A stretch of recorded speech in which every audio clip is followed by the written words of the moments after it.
During the offset of the Pacific War, the Mitsubishi A6M0 fighter reigned supreme, uncontested by any American counterparts.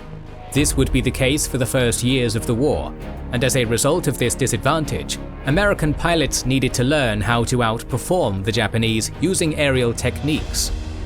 One US aircraft would become the guinea pig, forcing American pilots to adopt strategies that would eventually allow them to defeat the infamous Zero fighter. This episode is on the F4F Wildcat, the plane that created the American pilot. This video is sponsored by our YouTube members and patrons, who get 2 exclusive videos weekly, not available anywhere else, for their kind support of our channel. You can join their ranks to watch more than 160 videos, including our series on the Pacific War, Punic Wars, Persian Wars, Spanish War of Succession, Russo-Japanese War, North African Campaign of World War II, History of Prussia, Italian Unification Wars, Risorgimento, Albigensian Crusades, and much more. Click the link in the description or pinned comment to get the exclusive videos, early access to all public videos, our schedule, wallpapers, access to a special Discord server where we're very active, and much more. Thanks for supporting us, we couldn't be doing it without your help. The F4F Wildcat was the replacement fighter for the F2A Buffalo that had seen frontline service until 1942. The reason for the replacement was explained in our previous video on the F2A Brewster Buffalo, and we encourage you to check it out before viewing this video. We know you'll love it. The Wildcat would outperform the lackluster capabilities of the Buffalo due to its armored protection and self-sealing fuel tanks.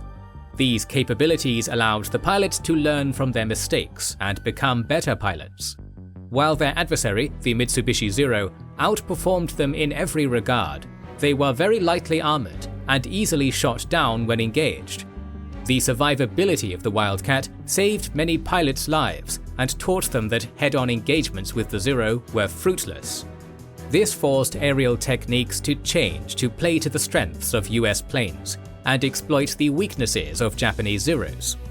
The Wildcat as a plane can be best summed up as a plane that was just good enough to force pilots to rethink their aerial strategy, forcing them to become better pilots.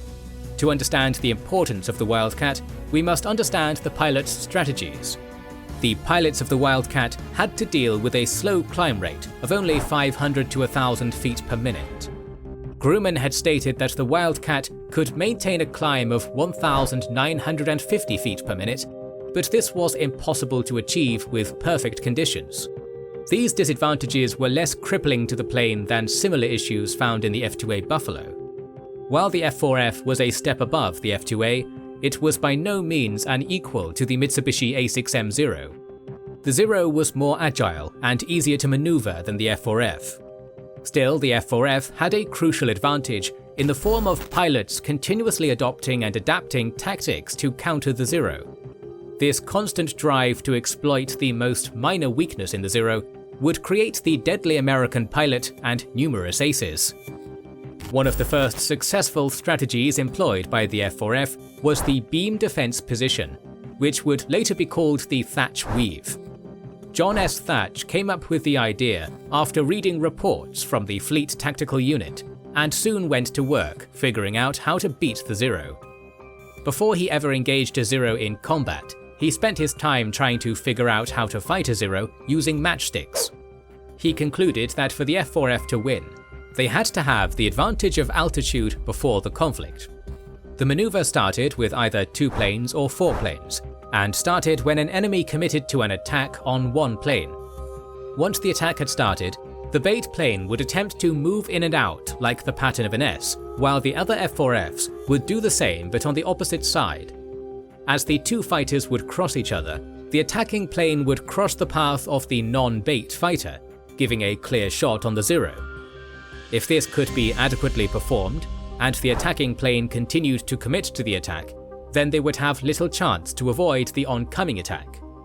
Thach would practice this maneuver against Lieutenant Edward H. Butch O'Hare, and each time O'Hare tried to attack Thach's squad, he would either break up the attack or be exposed to critical hits. O'Hare, upon landing, congratulated Thach and stated, "Skipper, it really worked. I couldn't make an attack without seeing the nose of one of your airplanes pointed at me."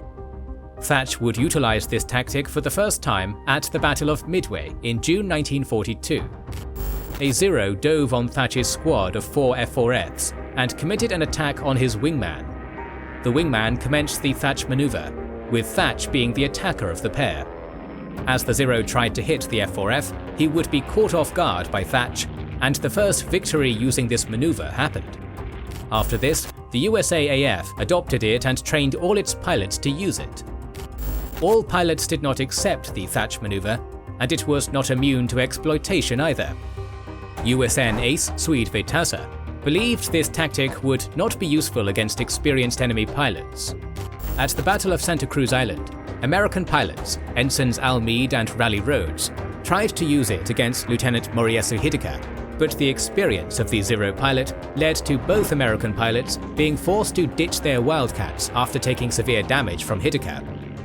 The Japanese would continue to have success against this tactic throughout the war. Still, as the less experienced Japanese pilots joined the fray due to the losses, the harder it became for them to avoid this tactic. The Thach maneuver would prove so successful that it would be used during the Vietnam War, and is still taught as a dogfighting tactic to this day. The technical aspects of the F4F4 highlighted its obsolete nature compared to a fighter like the A6M2 Zero. Starting with the Pratt & Whitney R1830-86 engine, which could produce 1,200 horsepower, which did outmatch the Zero, the extra power did not mean higher speed and maneuverability, it only allowed for a more sturdy construction. The Zero, even while loaded, had a maximum weight of 5,300 pounds, while the F4F4 would have an average weight when loaded of 7,000 pounds.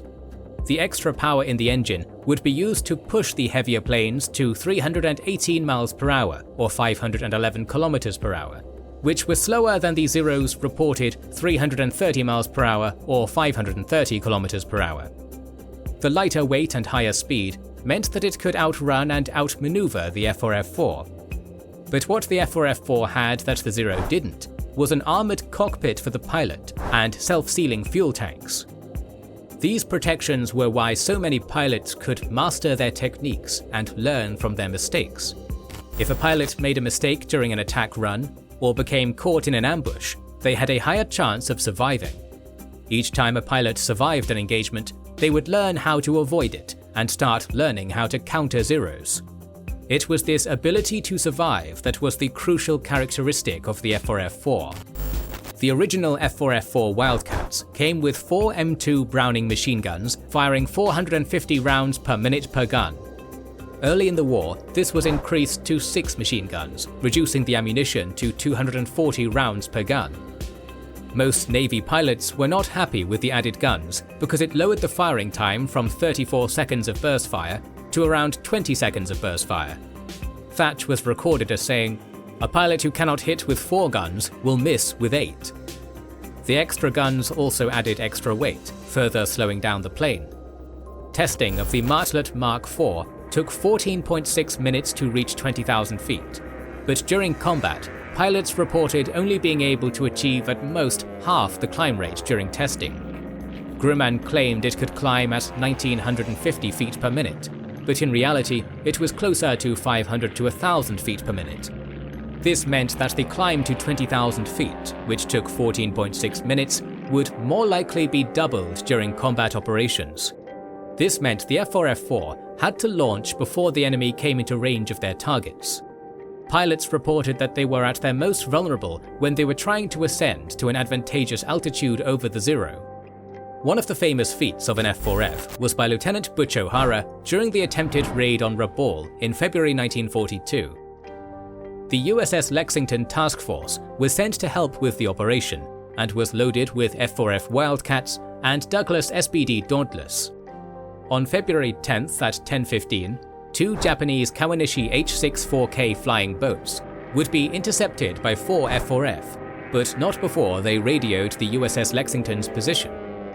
When Rear Admiral Eiji Goto received the location of the USS Lexington, he sent all 17 of his long-range Mitsubishi G3M1 Betty torpedo bombers. He had no torpedoes at Rabaul, so the 17 planes were fitted with 2 250-kilogram bombs. A.G. Goto split the force in two to give a better chance of spotting the Lexington. The first was spotted around 4:25 p.m. during a change in direction of the F4Fs, which almost left the new F4F squads with little time to gain altitude advantage.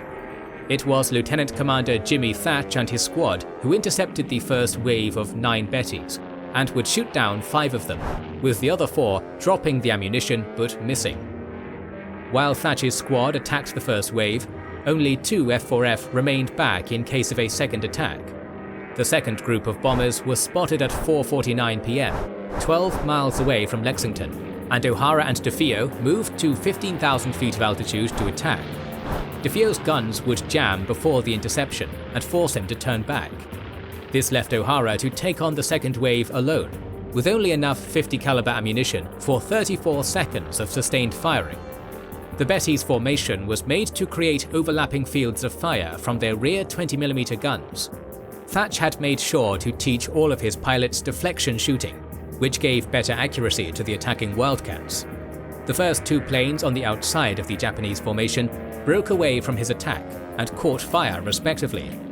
The fire was put out on the second plane, but both had fallen out of formation and had to try to catch up. On his second firing pass, he forced a plane to drop its bombs and abandon the mission. This was followed by engaging a second Betty, which he would shoot down for his first confirmed kill. On his third attack run, he would shoot down another 2 Bettys, including the lead plane commanded by Lieutenant Commander Takazu Ito. The explosion was so violent that the adjacent plane thought it was a heavy anti-aircraft shell. O'Hara attempted to make a 4th pass but ran out of ammunition and was forced to leave, allowing the ship's anti-air guns to take over. The remaining 4 Bettys managed to drop their bombs, but the erratic steering of the Lexington avoided all of them. O'Hara had shot down 3 of the 9 bombers and damaged another 3. On his return to the carrier, he would be fired upon by a lone .50 caliber AA gun, but received no serious damage. Once on the ship, he went up to the sailor manning the gun and remarked, "Son, if you don't stop shooting at me when I've got my wheels down, I'm going to report you to the gunnery officer."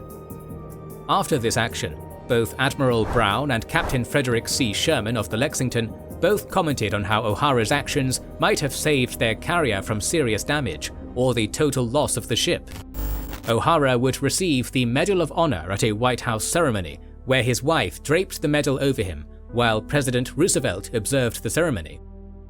Later American planes would outperform their Japanese counterparts in every regard. The F4F had none of these advantages, which forced the pilots to adapt to the plane's characteristics or be shot down. This would result in American pilots continuously outperforming the Japanese pilots as the war progressed. When more modern planes replaced the F4F, the skills learned in the plane would be devastating when combined with a modern fighter plane. We will talk about the planes replacing the F4F and other weapons of war in future videos, so make sure you are subscribed and have pressed the bell button. Please consider liking, subscribing, commenting and sharing, it helps immensely.